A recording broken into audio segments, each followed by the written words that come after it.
સ્વાધ્યાય પરિવારનો બહુ મોટો નિયમ છે. પાંડુરંગ દાદા એમ કહેતા કે 3 વખત ઈશ્વર આપણી પાસે રૂબરૂ આવે છે. 3 વખત. તમે હમણાં કહ્યું ને જાગીએ છીએ, સૂતા પછી જાગીએ. આ જાગીએ ને ત્યારે સવારમાં ભગવાન આપણી પાસે આવી અને આપણને સ્મૃતિ આપે છે. સ્મૃતિ એટલે યાદદાસ્ત. રાત્રે સૂતા બધું ભૂલી ગયા હતા અને સવારે પાછું બધું ભગવાને યાદ આપી દીધું. લે આ તારું જે હતું એ.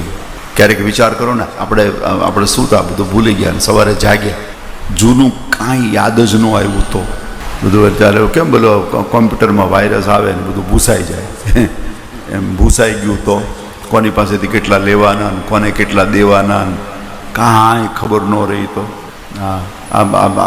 આ દીકરો મારો છે અને આ પાડોશનો એ જ સમજાણું નહીં તો પત્ની અને પાડોશણમાં ફરક ન પડ્યો તો કેવી મોટી ગડબડ થઈ જાય. એટલે પરમાત્મા સવારમાં સ્મૃતિ રૂબરૂ આવે છે.